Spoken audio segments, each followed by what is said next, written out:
Okay. So if you're a Quinn Martin fan, keep scrolling. This video is not for you.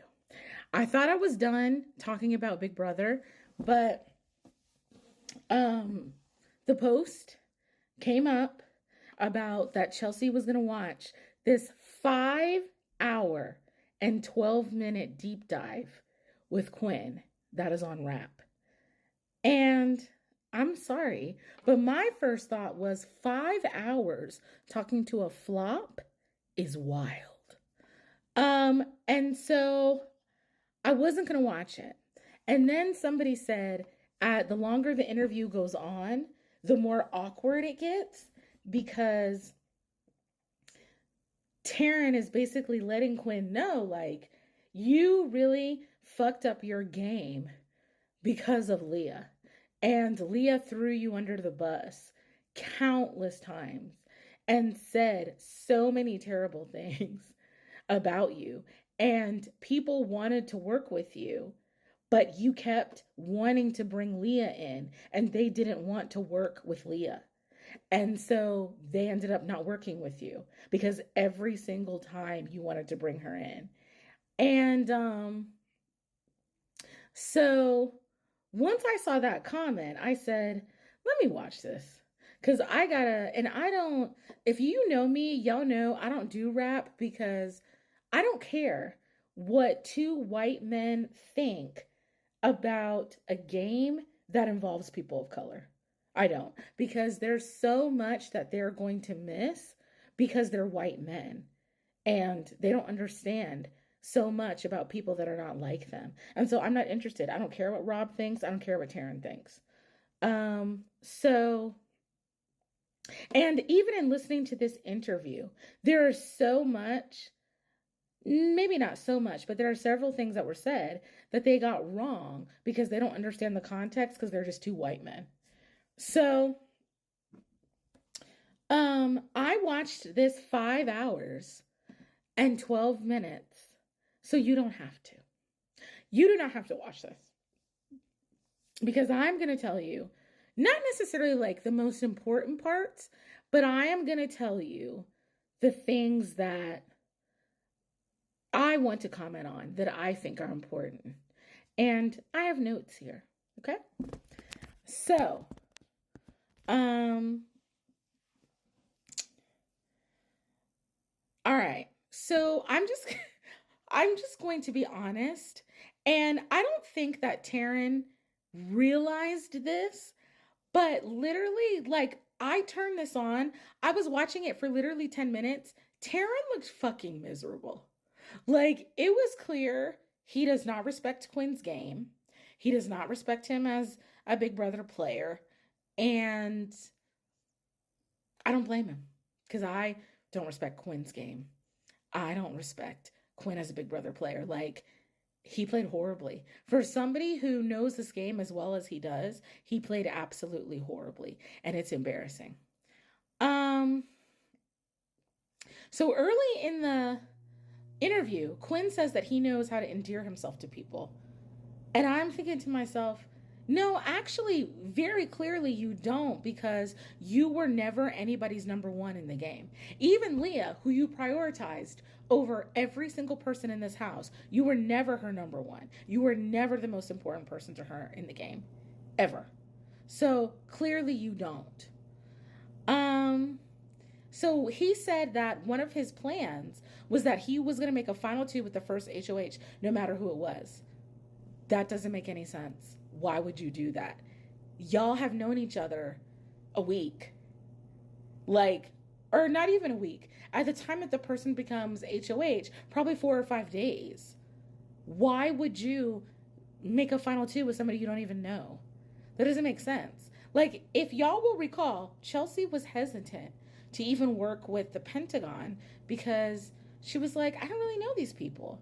I need to see if I want to work with them. And that's what Quinn should have done. Because you made a final two with Angela, and Angela ended up telling Tucker that you had the deepfake power, which blew up your entire fucking game. Had you never told her that, you would have fared a lot better in the game. So, and also, like, I wrote this list from memory, so it's not necessarily in order of when it was talked about in the episode. I tried to do that from memory, but I'm sure there are some things that are out of order. So if that bothers you, sorry about that. So then they're talking about Angela, which I just mentioned, Angela telling Tucker Quinn has the deepfake power. And then Tucker, if y'all will recall, Tucker doesn't believe it.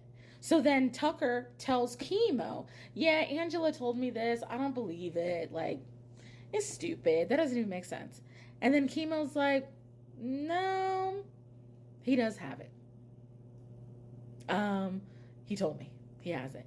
And so Taryn is trying to turn this like into a move and basically be like, I think Chemo thought, he was doing something good by confirming that, blah, blah, blah, all this. Taryn, I appreciate you, trying to look out for Chemo. Let's be honest. Those of us that watch the show, we know Chemo told Tucker that just because he liked him. That's what he told. Because if you will recall, Chemo never told T-Core.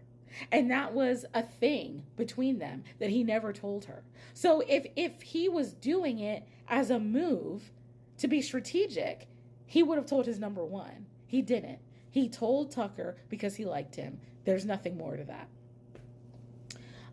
He says that Quinn says that week 2, he realized that Chelsea was the best player in the house.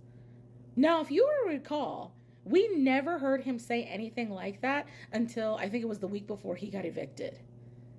And also, Quinn, if you were sitting since week 2 in a 3-month game knowing that Chelsea was the best player in the house, how come you never tried to get rid of her?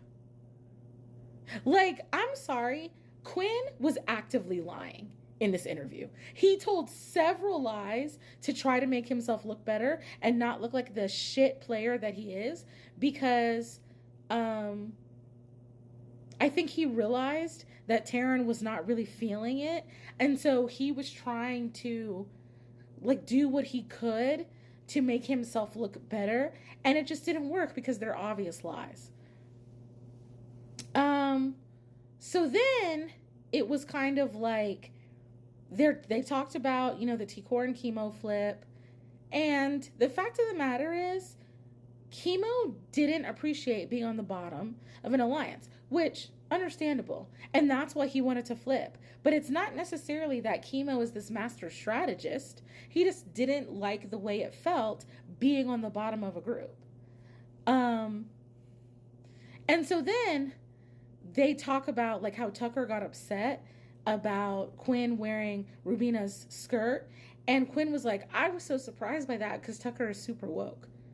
Tucker is not super woke. He literally made Chelsea cry in the house because something that he said that had to do with race. He's not super woke at all. And neither are you, Quinn, honestly. So then at the end, when they're talking about jury, Quinn is talking about how he's like, maybe I'm being, thinking too much of myself, but I think I could have controlled who the jury was going to vote for. You would never have been able to control. They're talking about could Rubina have won? You never would have been able to control the jury with T-Core and Chemo being there. T-Core was always going to control that jury. That's the real reason why the trio was so dangerous. Because all 3 of them being in jury together, they were all going to vote together. And so on a 7-person jury, whoever they voted for only needed 1 more vote. That was the true danger of the trio. The bottom line is, it was Quinn's dream to be on Big Brother, and he threw that dream away and threw his game away for someone that he was infatuated with who didn't even like him. And that's pathetic. I'm sorry, but it is. And there you have it. You don't need to spend 5 hours of your life watching this. You're welcome.